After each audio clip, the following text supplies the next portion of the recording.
Mana? Tips yang kedua adalah melugoh dengan cara melewati makna yang sama. Bisa kita tulis, bisa kita tinggal, bentar. Melewati makna yang sama dengan kalimah. Jangan kalimah, dengan lafad. Dengan lafadnya. Bisa ditulis, mangga, atau nanti diputar, diulang-ulang ya video, lalu tacang kartos. Oke, lihat. Melewati makna yang sama dengan lafadnya. Apa maksudnya? Contoh di sini. Kita contohin lagi kepada al-kalamu ini. Oke, hapus dulu. Cek tadi, pan. Al-kalamu. Arti al-kalamu apa tadi? Utawi aran kalam. Ini maknanya al-kalamu utawi aran kalam. Yang pertama gunakan rumus. Nah, rumus al-kalamu utawi ini rumus. Oke. Ini rumus. Hapus dulu ya supaya tidak jabred. Orang kabeh hapus. Ikan di al-kalamu. Gitu lah. Al-kalamu. Yang pertama pakai rumus utawi. Yang kedua melewati makna yang sama. Utawi maknanya kan utawi aran kalam. Artinya utawi aran kalam. Tinggal tulis aran saja. Utawi aran kalam. Artinya aran kalam. Lafaz yang di atas itu sama dibacanya al-kalamu, kalam. Maka di sini lewati saja. Tidak usah ditulis. Tidak ditulis al-kalam aja. Tidak perlu ditulis kalam, aran kalam. Karena ini sama. Kita cukup dilewat saja, dikosongkan. Atau pakai titik 2. Atau misalkan pakai garis set. Ini tandanya bahwa makna yang di bawah ini sama dengan lafadznya. Maka insya Allah dengan seperti ini sedikit demi sedikit akan mempercepat kita melugoh. Kira-kira hartos teh. Sok lamun ditulis dah lumayan kalam. Jangan kena ikuh tuh. Mata lamun sami lafadna lewati saja, mata lewati makna yang sama dengan lafadznya. Tidak usah ditulis kalam deui di non sababna sami maknana teh jeung lafaz nu di luhurna. Iku huwa utawi ya kalam. Tadi pakai rujuk di sini tah. Iku alafdu, iku lagi pakai rumus alafdu. Ini dibacanya iku alafdu lafad. Maknanya juga alafdu, iku alafdu lafad. Jadi tidak usah ditulis lagi di bawahnya lafad. Lumayan nulis lapatnya rada lami gitunya tah. Jadi lumayan keur nyingkat waktu untuk mempercepat luguhan. Kita lewati saja di garis ke atau dikasih titik ke misalkan tasim kuring mah lamun anu sami lapada samodel kieu osok diangge titik hungkul 2 atau napi 3 tara di garis. Sabab lamun di garis mah ngewa gitunya urang teh tah sok pake titik ceces 2. Iku al murakabu. Nah, ini mah ada makna. Iku al murakabu Kang Den susunakan ditulis pakai apa? Pakai rumus. Kang Den susunakan misalkan. Nah, oke, yang pertama. Ini sebagian contoh. Jadi yang kedua itu melewati makna yang sama dengan lafadznya. Seperti halnya ini al-kalamu tidak usah ditulis lagi karena sama maknanya dengan al-kalamu. Tip yang nomor 3 apa? Sama melewati. Melewati apa? Melewati makna. Masih makna yang sudah diketahui. Maaf, melewati makna yang sudah diketahui. Beda dikit. Yang atas mah melewati makna yang sama dengan lafadznya. Ini mah seluruhnya melewati makna yang sudah diketahui. Contoh misalkan kita sering sorogan. Laju misalkan di pengajian itu dibalagankeun ngaji umum bersama guru kita. Melugoh lagi misalkan al-kalamu teh entos kapaham, entos terang urang hartosna al-kalamu, hartosna teh utawi aran kalam. Tanpa dibimbing dengan guru kita udah mengetahui. Maka apabila kejadiannya seperti itu, tidak usah dilugoh. Misalkan al-kalamu utawi aran kalam urang teh geus bisa teu kudu dilugoh ku urang tinakeun we. Teu kudu make aran-aran. Ieu misalkan teu kudu lugoh. Kena antep set. Ku urang teh antep lewat set. Lamun aya anu henteu bisa lugohna, kakarek urang logoh. Lamun geus bisa mah teu kudu dilugoh. Udah bisa mah gak usah dilugoh.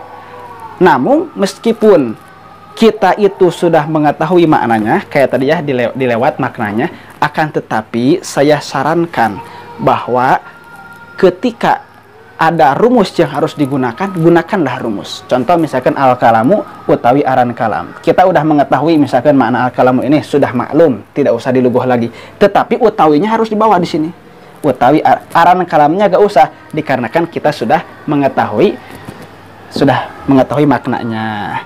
Dilewat saja. Akan tetapi saya sarankan rumus-rumus ini, utawi, ikunya di sini, iku di sini, itu harus dibawa, tidak boleh tertinggal. Kenapa?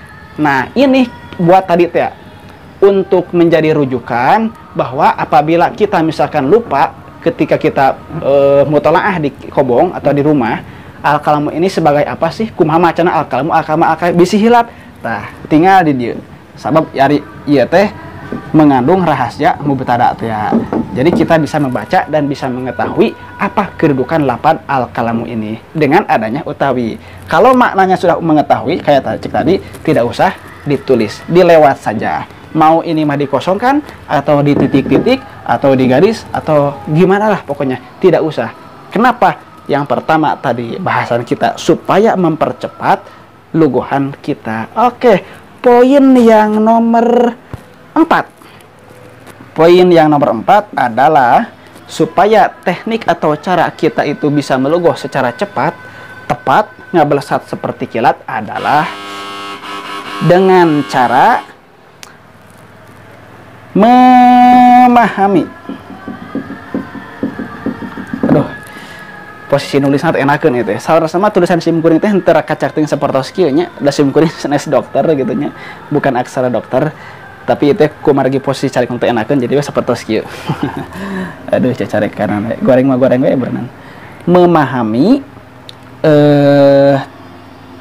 cara perpindahan tulisan Melayu, maaf rada panjang ya mah, ke tulisan Arab.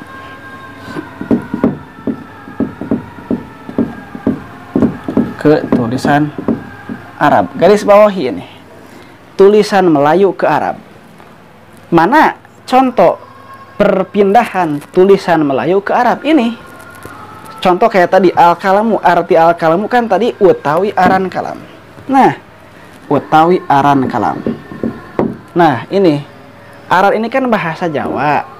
Ditulis dengan tulisan Arab atau ditulis dengan tulisan hijaiyah. Kita selaku santri harus bisa menulis tulisan bahasa Sunda dengan tulisan Arab. Kita juga harus bisa menulis tulisan bahasa Indonesia dipindahkan kepada tulisan Arab, atau menulis bahasa Indonesia dengan tulisan huruf hijaiyah. Itu harus bisa. Karena itu seni sebagai santri, pembeda antara santri dengan non santri. Santri harus bisa menulis tulisan bahasa Sunda dengan tulisan Arab. Kurang pantas lamun santri teu bisa nulis bahasa Sunda ku tulisan hijaiyah, teu mantes. Contoh orang misalkan ngalogoh kitab koneng. Cek tadi kan al-kalamu utawi aran kalam. Arti luguhan teh ku laten misalkan al-kalamu utawi aran kalam misalkan. Sebenarnya kieu henteu indah katanya teh. Naon sababna? Tulisan laten jiga lain santri gitunya. Tah santri mah kudu hafal. Nompak di dieu aya rumusna oge gitunya, aya rahasia-rahasia. Cara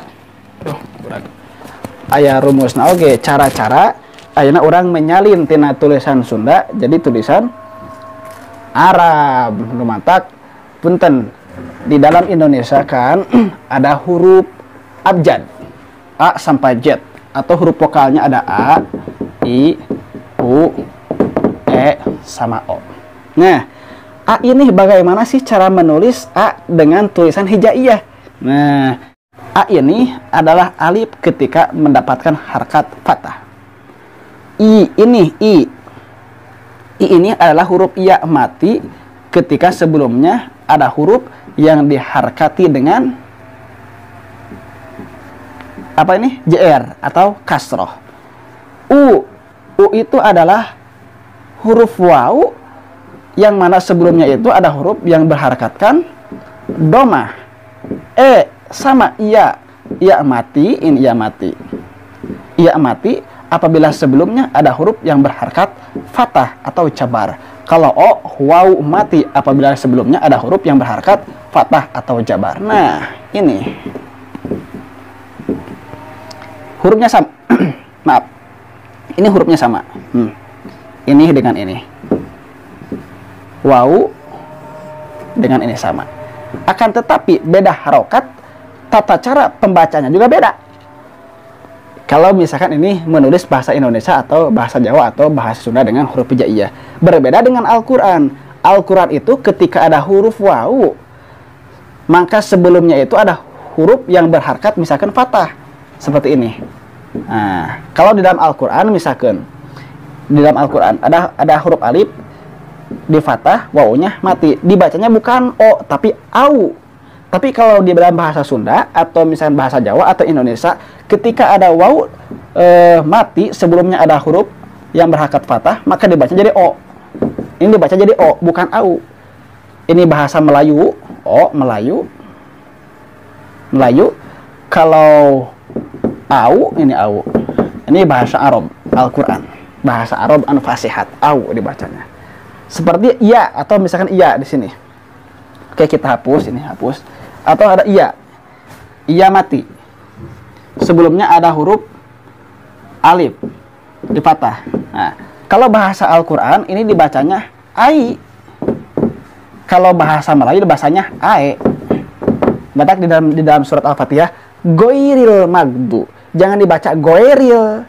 Goiril, sebab itu bahasa Arab yang fasihat, apalagi goiril magdu itu bahasa Al-Quran kalamullah. Jadi jangan dibaca goiril magdu, tapi dibaca goiril magdu, kecuali ada kaidah-kaidah atau ada lafaz-lafaz Al-Quran yang bisa dibaca imalah seperti waduhe gitu ya.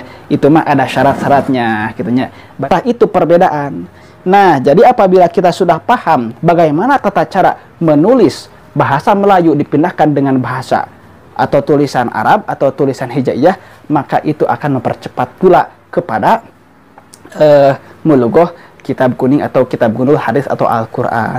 Makanya insya Allah pada kesempatan yang selanjutnya saya akan membahas atau teknik tutorial bagaimana caranya memindahkan bahasa Sunda ke tulisan bahasa Arab atau punten lain bahasa Arab kepada tulisan Arab atau tulisan hijaiyah gitunya. Insya Allah mungkin aya video anu ngabahas khusus A sampai Z huruf hijaiyahnya apa. Seperti ini sudah dipaham ya, insya Allah. Kita dihapus saja. Hapus. Yang belum paham bisa diulang-ulang videonya. Contoh misalkan di sini kita tadi poin yang nomor 4 ya. Poin nomor 4 itu memahami cara perpindahan atau cara menyalin bahasa Melayu dengan tulisan Arab. Contoh misalkan di sini ada bahasa Agrabinta misalkan. Agrabinta.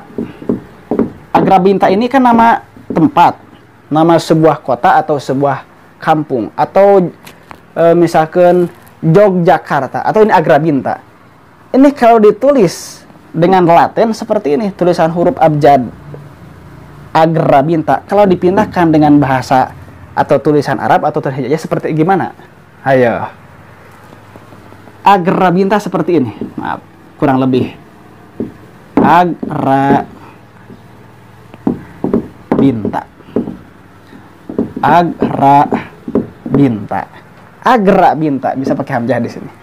Agrabinta. Ini tulisannya. Tulisan Arab, ini tulisan Latinnya. Jadi ini kita kasih tanda bulat huruf G. G bahasa Melayu dipindahkan dengan tulisan Arab itu kok kayak kap, cenah ya? Gak sama gin. Berbeda dengan Al-Quran. Al-Quran misalkan ada kalimah yang berbunyi di sini Ghafur, Al-Ghafur misalkan. Al-Ghafur. Tulisan Arabnya di dalam Al-Quran seperti ini. Al-Ghafur, Ghafur, Go. Ini kan G cenah. Nah di Arab mah pakai gin. Di sini Agrabinta kok pakai yang kayak gini, nggak kayak gini. Kayak gini misalkan, nggak pakai ini. Itulah perbedaan.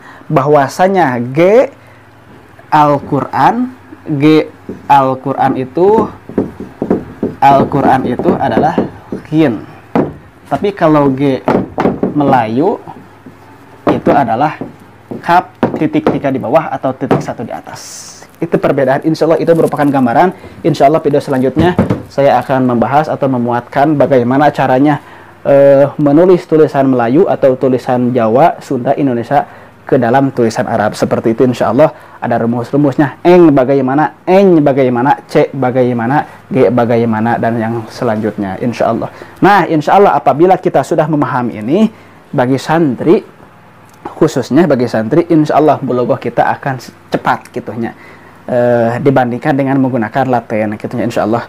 Tapi kalau misalkan belum memahami, bahkan belum bisa menulis tulisan Sunda atau tulisan Jawa atau tulisan Indonesia dengan bentuk tulisan Arab, nampaknya akan lebih cepat dengan tulisan Latin seperti ini. Gak apa-apa kalau bisanya seperti ini dengan ini, seperti al-kalamu aran kalam ya, ku Latin arane kalam. Tidak usah pakai bahasa Indonesia misalkan, tidak usah pakai tulisan Arab, ya pakai Latin saja. Akan tetapi kalau menurut saya pribadi mah, bagi santri wabil khusus komo santri salapi anu jalalabri gitunya, lamun ngalogoh kitab koneng heku tulisan Latin sambil kirang mantas kirang saya gitunya, kirang saya jabri gue dihulakeun misalkan ada ngalogoh teu bisa ku Arab misalkan ulah sama deui gitunya ulah gitunya tah. Hadirin kaum muslimin rupina dicakapkan sakieu wae. Jadi aya opatif yang keopatif. Yang pertama adalah melugoh dengan menggunakan rumus dan rujuk. Yang kedua, usahakan kita harus menghafal rumus dan rujuk itu sendiri. Yang ketiga itu melewati makna yang sama dengan lafadznya, seperti al-kalamu utawi aran kalam. Tidak usah ditulis kalam lagi karena sama dengan kalamu. Yang keempat, yang keberapa berarti?